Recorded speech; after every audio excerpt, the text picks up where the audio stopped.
War. Oh, I gotta click through. They found a way. A spell. The last spell. I was assigned to defend the world. So this is the last spell. What it is it's kind of like a tactical game where during the day you build your town, at night you defend that town, and you try to survive until the mages cast the spell. I played the game a little bit. I'm gonna start it over because it's been a little while since I played it. Yeah, we already went through this. We are starting at nighttime. At nighttime, you can see that we've got enemies that are going to be coming from this side. We've got our 3 heroes. One thing that's really cool about this game is each of the weapons have different attacks, different abilities. It's turn-based. We'll just put everybody where they're supposed to go, or where I think they should go. At the beginning of the game, we can see a bunch of enemies appear out of this fog. It's really dangerous in that fog. We have an amount of movement, so this character can run 7 spaces. Your goal is to defend against all the waves of enemies. Are you sure about that? The turn order goes all your heroes, then the enemies, then your heroes, then the enemies. Let's see if anybody's in range of any of my attacks. They are not, unfortunately. Since they're not in range, I can move him closer that way. This person's abilities is transfer. What transfer does is gives an extra action point. You can't go over your max number, I don't think. So I'm going to do that. I just use Brace. That gives him some bonus armor. If any of the enemies hit him, he'll be fine. And then I'm going to hit transfer, give him some extra movement, get him a little bit closer. He can even do a big ol' stomp. And stomp is a area attack. I think the stars above them mean they're stunned, so they're not going to do anything. So I'll be safe from those 3, but I am going to get surrounded by all the enemies. So I'm going to try and move my archer up to try and take out everyone nearby that isn't stunned, because if they're not stunned, they're going to deal a lot of damage. And I don't want that to happen. One fun thing about this is the lower their health, the less damage they deal. This attack doesn't line up at all, the rain of arrows, so I'm just gonna shoot regular straight arrow attacks to take him out. Unfortunately, I miss constantly, as is tradition.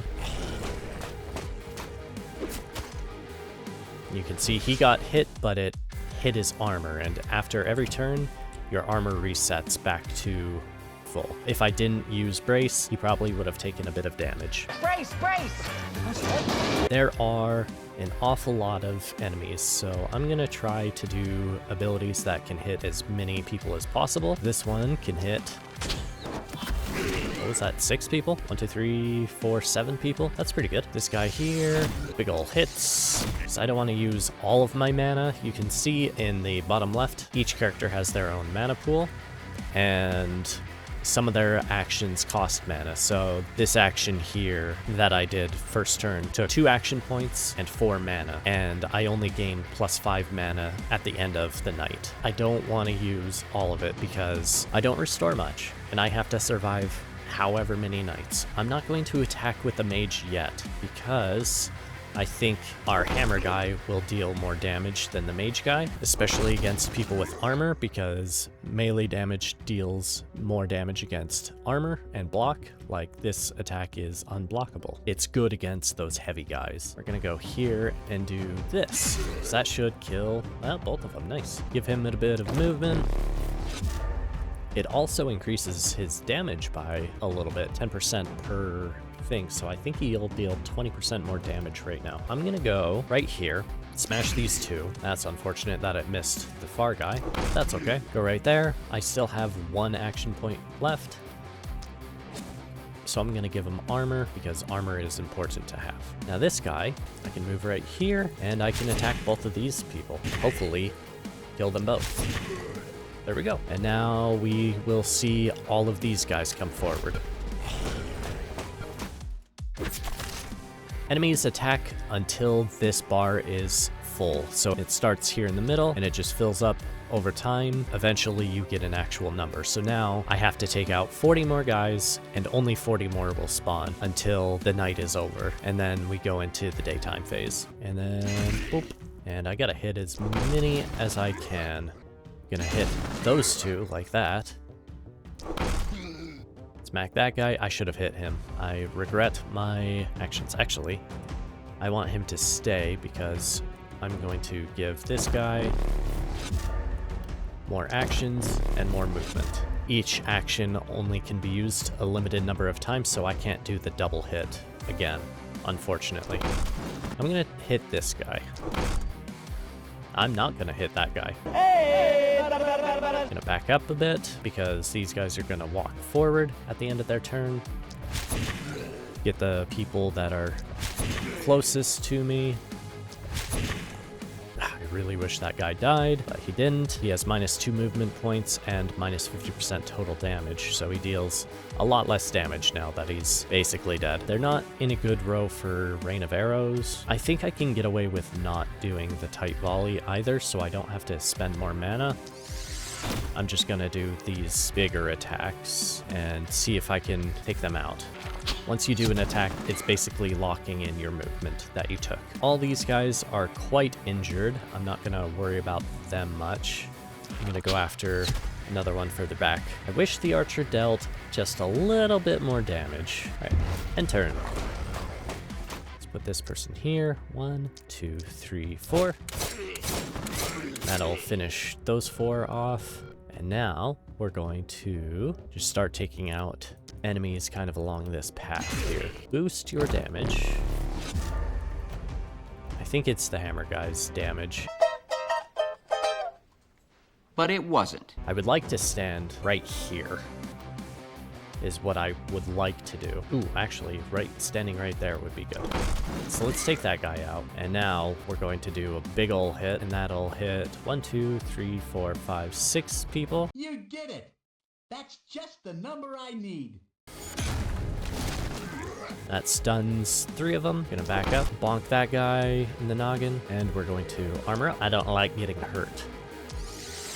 Armoring up is a good thing to do. Even though I also recover some health at the end of the night.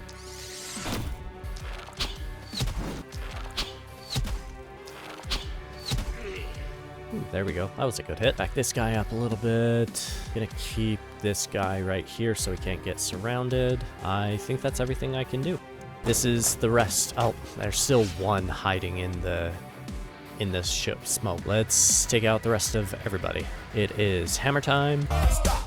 Hammer time! We've got a lot of stunned enemies, so we don't need to worry about it too much. I want to shoot these guys with arrows.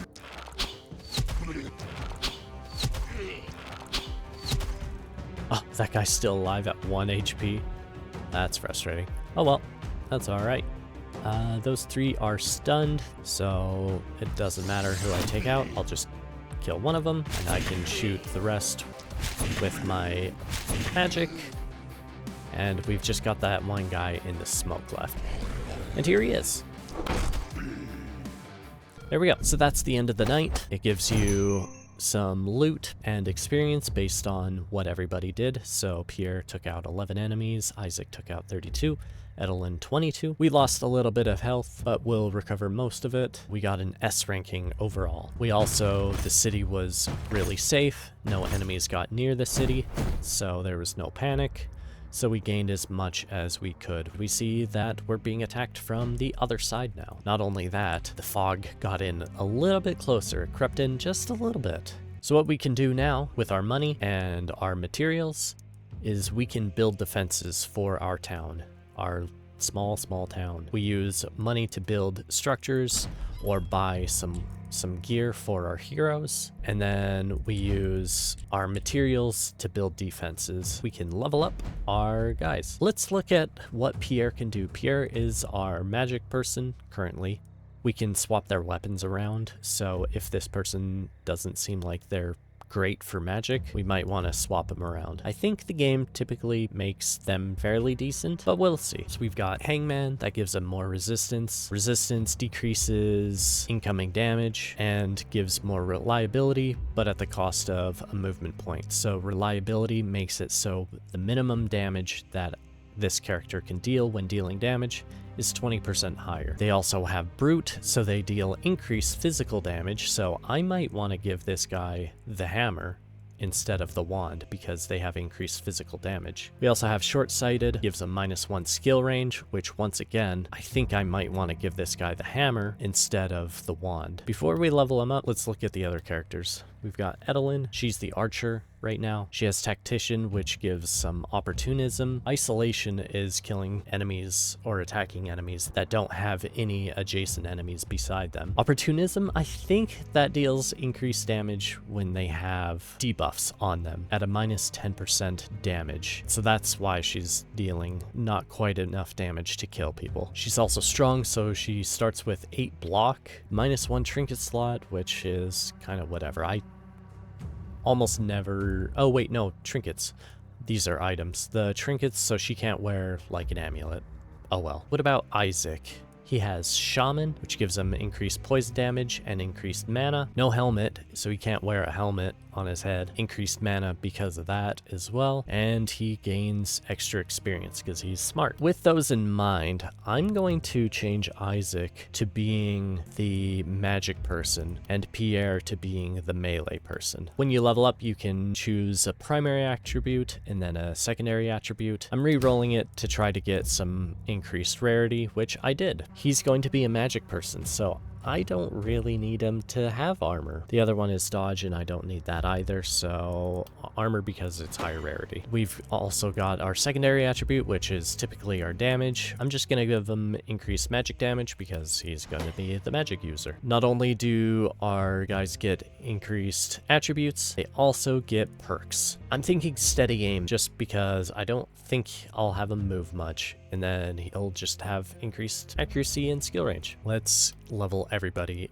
up with those. Pierre is going to be our melee guy. Increase our damage by 8%.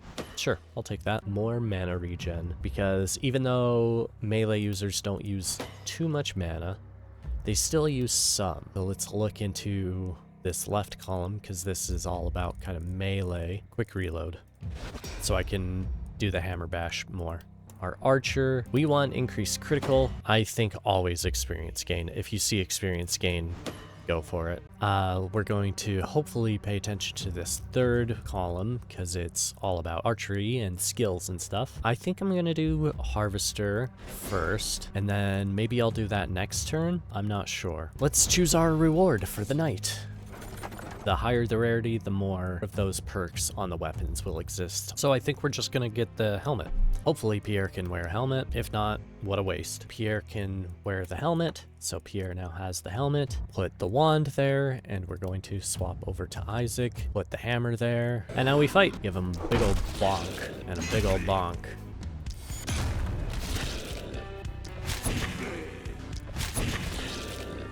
Just gonna hit everyone I can hit, which is everyone, and I cannot attack anyone else. Even though I can see that we have enemies here, because they're in the fog, they're technically out of line of sight. There is an awful lot of enemies. I should have backed this guy up a little bit. We're gonna do a big ol' stomp, because that hits everyone around. Before I do anything else, I want you to attack, because that still hits everyone possible.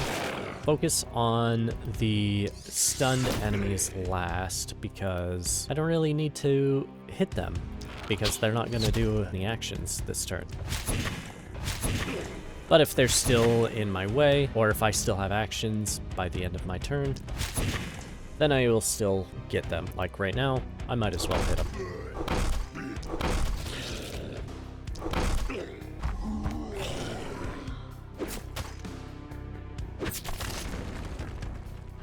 Here's what I'm going to do. I'm going to smack that guy, go in the middle of everyone, so that this deals maximum damage. Maximum effort. Now I need to attack everyone that isn't stunned with the Sword of Damocles, is what the spell is called. With you, can I hit maximum number of people with it? -1, so that's pretty okay. I'm gonna do that. I'm just gonna shoot everyone else. I don't want to move forward. I didn't realize this person has such little movement. Is it because they're wounded? It is because they're wounded. And now I'm going to run backwards a little bit.